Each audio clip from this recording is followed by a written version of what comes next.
Welcome back to my channel. My name is Raven, and thank you to my cloud of bats who are here spending time with me, enjoying themselves, and ready to talk books with me. If you can hear a little thing in the background, little balls going around, it's one of my cats, Grayson. He's in the back playing with it. And then I have my husband in the background who's also cooking dinner. You know, new age, so we have the men cook dinner and everything. So let's talk about my November wrap-up. I read 5 books this month, which is pretty awesome, and I am actually kind of surprised at how many books I read. If you're wondering, I'm using my Fable app to go over the books that I read and just kind of give me a wrap-up on my ratings and like when I finished them. So the first book that I read, one, two, three, four, five. Yeah, 5. The first book that I read was The Magnificence of Death by Rio Rainwater. I wrote about this book in my Substack. I gave it a review and I was very disappointed. I actually picked this up because of Bailey Latham from Bailey Reads, I think her page is called. I'll put it up here. But I posted that, or like she posted a video. She said that she loved it. I follow her on Instagram, I follow her on YouTube, and she really enjoyed it. And I was like, okay, great. I am going to check this out. It has death, it has like other types of gods in it, and there's different lore, and it's a slow burn. And I was like, okay, cool. I want to try this out. So I did that, and I really wanted to love this. I really did. But I ended up giving it 3 stars. I enjoyed Ria's writing. Her writing was good. I'm not going to say it wasn't. It was good. The thing that really bothered me and really tipped it over the edge within the last bit of the story for me was the main character. I forgot her name. Hold on. Astoria. There was no development arc for her. None at all, which I guess maybe many people would argue that it wasn't necessary. For me in particular, she constantly blamed death for things. And if you read the book, you know what I'm referring to when I say death. She constantly blamed death for things, and I wanted to slap the living shit out of her. Like, take some accountability. And then when she did take accountability, she still was like, oh, wait, no, death contributed to X, Y, and Z. And I'm like, baby girl, oh my God, you're stressing me the fuck out. So honestly, I didn't like the ending of the book. And so it very quickly went from 4 stars to 3.5 to 3 stars. So that's why I got a 3-star rating for me. The next book that I read, oh my gosh, was an arc called Killthorn by Elizabeth Vaught. This one, oh my God, I can't stress enough how this book just invigorated me, and it made me want to, which is funny, it made me want to do a lot of things, but I still gave it 4 stars. And I think I might up that to 4.5, but I'm going to up it to 4.5 actually. I got this as an arc, and it was fucking phenomenal. It was incredible. Like, I'm really happy that I was approved for this book, and then I picked it up, and then I continued reading it, because in all honesty, this book reminded me so much of From Blood and Ash series, if you've ever read that. One of my friends, I don't know, hold on. I have it up. Oh, you can't even see it. I was recently gifted From Blood and Ash book 1, and this series reminded me so much of that, and it wanted me to dive back into the Fire and Flesh series, and then also the From Blood and Ash series, and just dive into the last books that have been recently released. So I really want to get into it, but Killthorn was everything I wanted it to be and more. It made me want to get back into fantasy romance. It made me want to get back into fantasy in general. I have so many, I don't know if you can see them, but I have fantasy books here, like The Priory of the Orange Tree by Samantha Shannon. And then it made, honey, that smells good. And then it made me want to pick up Alice by John Gwynne and pick up again the Empire of the Vampire series. I only read the first book by J. Kristoff. And then it made me want to pick up Empire of, what's the next one? The Dawn? and then whatever the third one is, because I just want to catch up with the storyline. But Killthorn was excellent. Okay, it was excellent. If you haven't picked it up, pick it up. It's on Kindle Unlimited, and give positive reviews if you can. If you find that it was a beautiful story, like I did, shout it out. Why not? The next book that I read was The Poisoner by Ivy Ophelia. So this one was more so a reread for me, and instead of reading the e-copy that I did before, I was reading, or I listened to it. And this was like my book where I'm at work, I'm cranking things out, I'm doing what I need to do, and instead I was like, you know what? I want a story that I can relate to, a gothic story, a gothic romance, and she's an apothecarian person. I don't really know what you would call that. I mean, I do, but it's also late. Her name is Lena. She is a botanist and a hobbyist poisoner who has a pastime of killing unsavory men in her own twisted sense of poetic justice.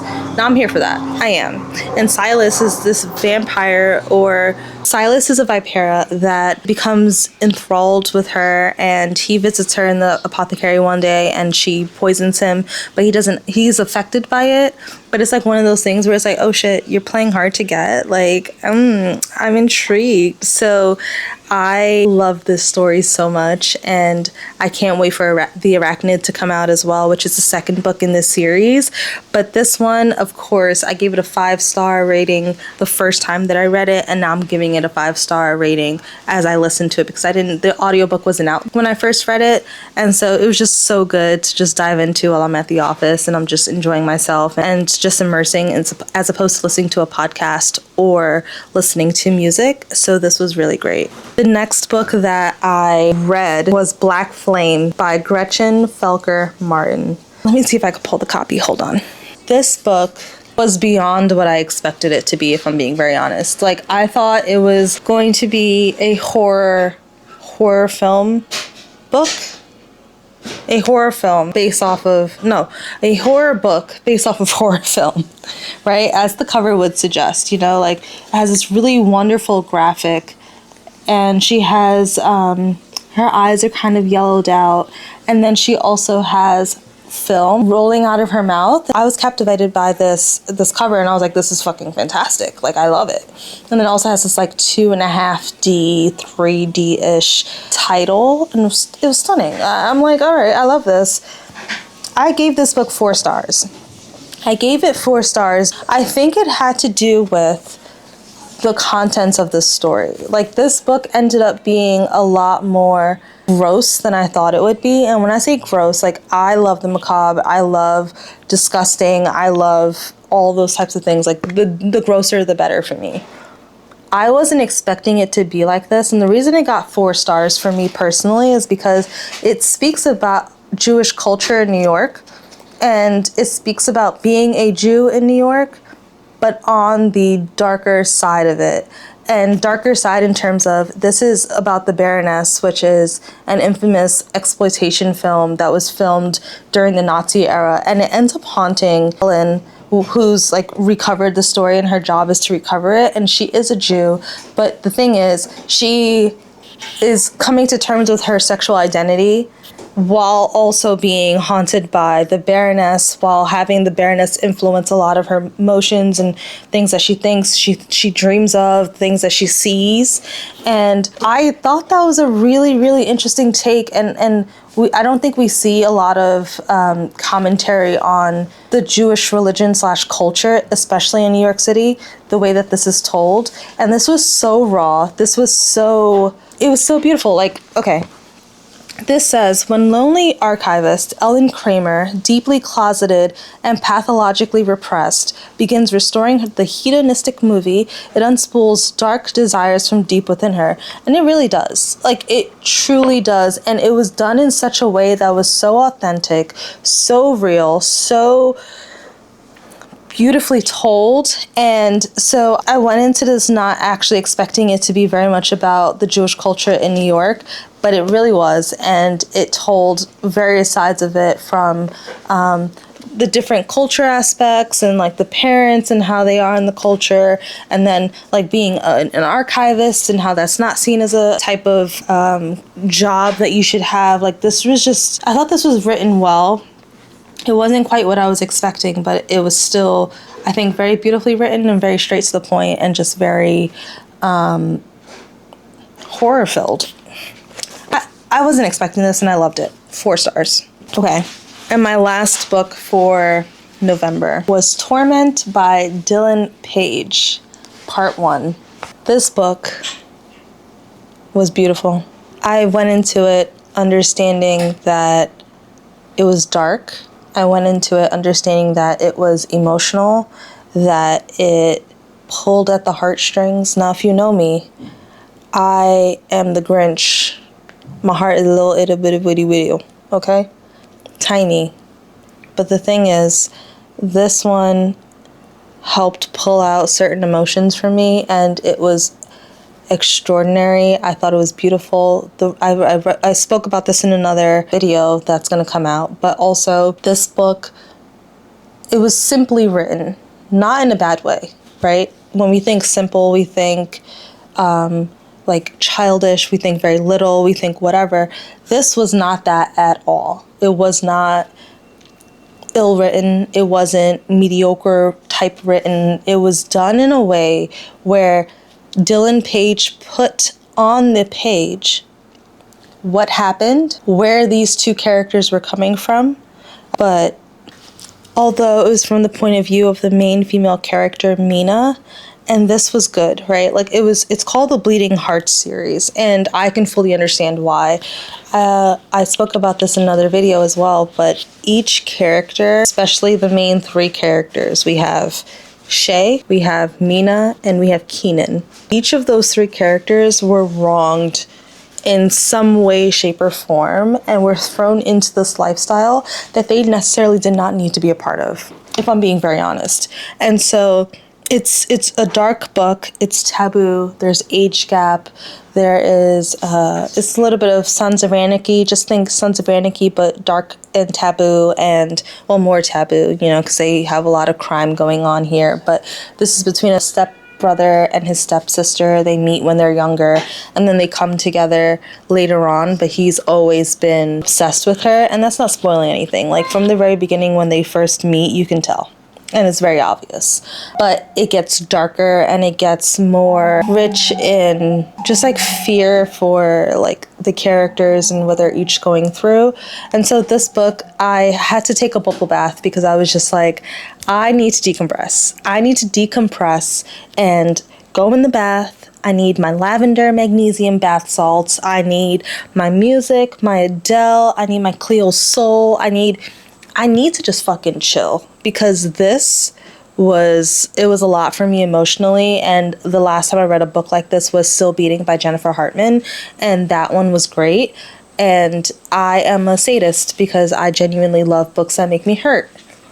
This one made me hurt. And I remember I was pacing around and my husband was like, "Babe, are you good?" And I was like, no, I'm not.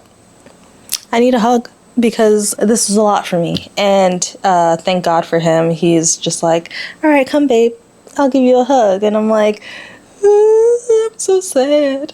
But anyway, this was the last book. It was a really, really great end to, or close out to, November. I read part 1, and then beginning of December I finished part 2, which was wonderful. And I was just like, oh my God, what am I going to do now?